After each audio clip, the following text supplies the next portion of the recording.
Right, welcome to our collection beds at Fairweathers. It's now early April and we're starting to look at cleaning the plants up. These are deciduous varieties, and as you can see we left their leaves from last autumn to protect the crown from the frost. And I'm now going to start cleaning, and it is quite a physical job of just basically running your hands through the foliage that remains. Some of it's a bit mushy, some of it's dry, to allow the new shoots to emerge. If you're in an area that's still likely to have hard frost, then you might want to wait a bit longer, but in the south of England, now's a good time to get this going. And you can also remove any of the old spent flower head stems that were left from last spring. And you can see while we're doing this, that this plant has got leaves around the edge, but it's rather empty of growth in the middle, and that's why we're also then going to look towards splitting this to reinvigorate the plant and to encourage more growth throughout the clump. So this plant, which has become overly congested in the middle, is ready for splitting, and I'm basically going around the whole root ball, and it's cutting the roots as I go and easing the clump out of the ground without breaking my spade. And you can see it's quite a job, which is why we don't recommend dividing Agapanthus until you get to a point where you are losing flowers. So here we are. I'm now ready to get this out of the ground.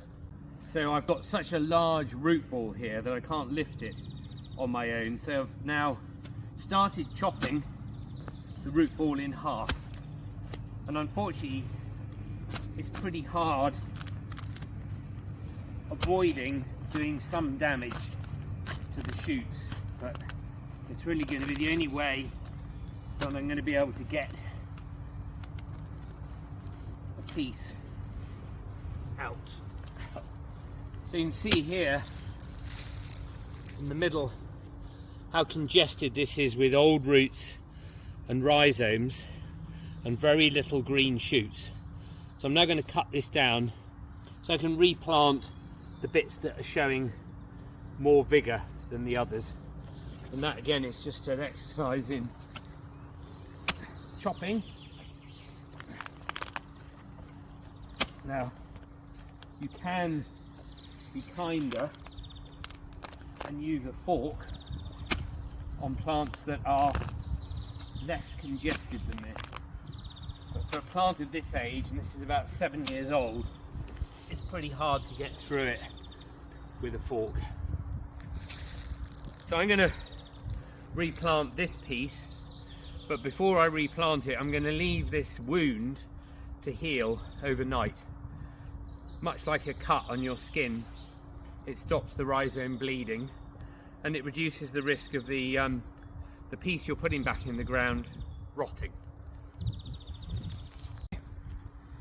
So we've got quite a hole that we've left here, so I'm refilling this now with some peat-free multi-purpose compost, but you could be using some of your own compost or any other good multi-purpose compost, and I want to dig that in with some of the existing soil, although you can see how rooty it is from the plant that I've taken out. It's not easy to incorporate, but I really want to break the wall of roots around the hole down, so the pieces I put back in can actually root out into the soil effectively.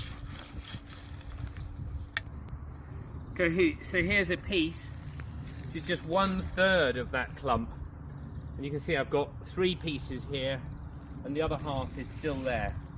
Now if I was replanting this in a flower bed, I'd be planting pieces like that about 40 centimetres apart, so they've got plenty of room to grow. You'll notice I haven't added any fertiliser. The fresh compost I've added has got lots of nutrients in it, and I don't want to encourage more leaves than it needs, so I'm not putting any additional fertilizer in at this stage at all. As this is a collection bed, I'm actually going to just plant one of these pieces, and the other two I'm going to put in a pot, and the other half I'm going to give away. And don't forget, every plant, when you plant it, needs a good soak to encourage the roots to root out into the new soil.